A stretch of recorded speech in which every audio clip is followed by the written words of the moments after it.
Well, we're here at Tsillan Cellars, and I've got to say you've built an amazing destination winery. Why don't you tell us a little bit about when you planted the vineyards, when the winery went up, etc. Thank you, Andy, for the kind words.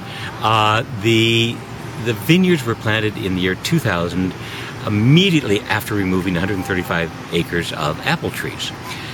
The thing that has to be said about those apple trees, at one time they were the world's best quality apples, particularly Red Delicious. And that's why Chelan has been impacted even more than other apple areas, because it was known as Red Delicious country.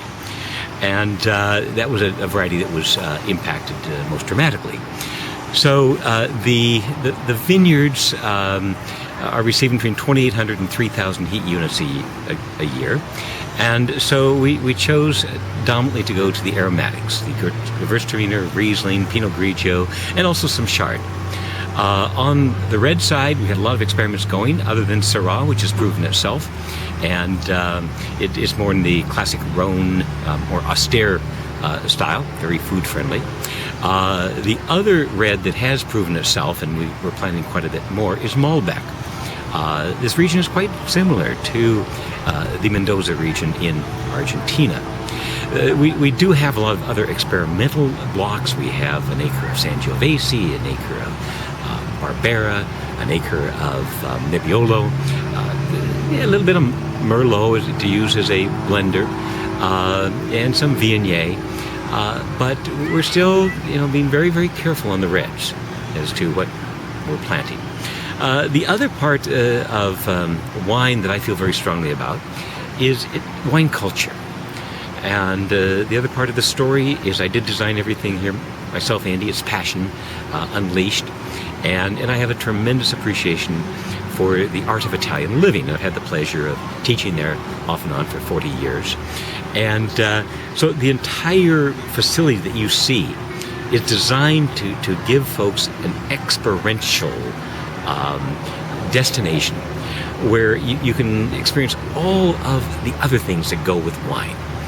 Food, music, we have concert series, we have roving musicians, all those things, and great food. Presently, the restaurant is leased to the family that started the famous Sorrento's restaurant in San Francisco.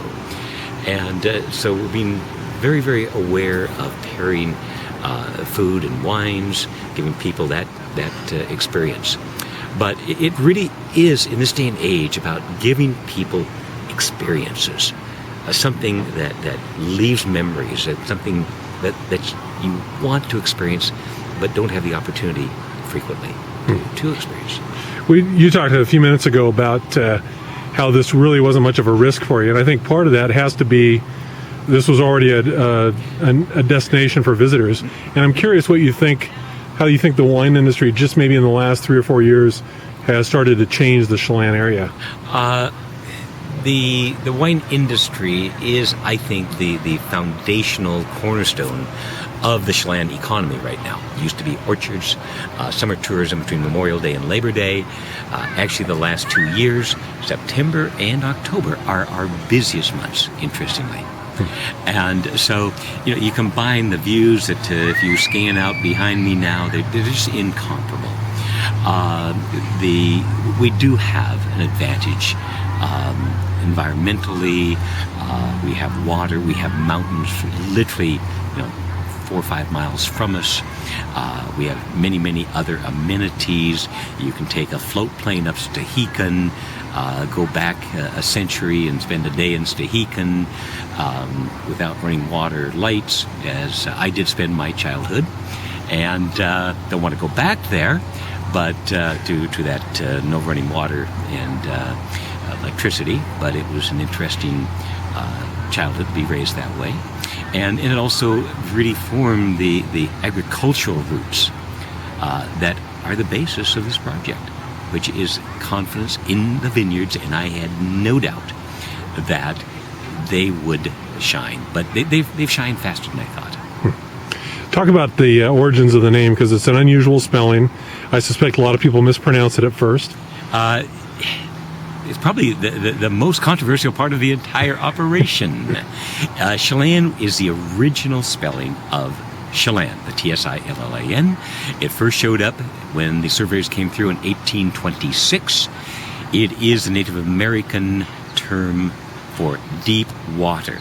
Lake Chelan is the third deepest lake in North America. Crater Lake is the first at 1759 deep. Tahoe got us by 20 feet.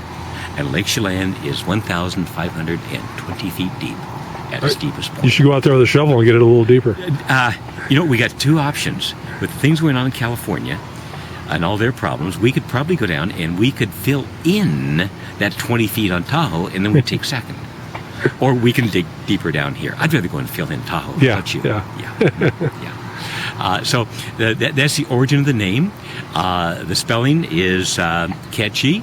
I find it still euphonic. I mean, it rolls after you learn the background of that spelling, as opposed to Chelan. I sort of like Tsillan. It's got a pizzazz. All right. Well, thank you very much. Well, thank you, Andy. It's a pleasure having you here, and enjoy the afternoon, the food, and the wine. Thank you.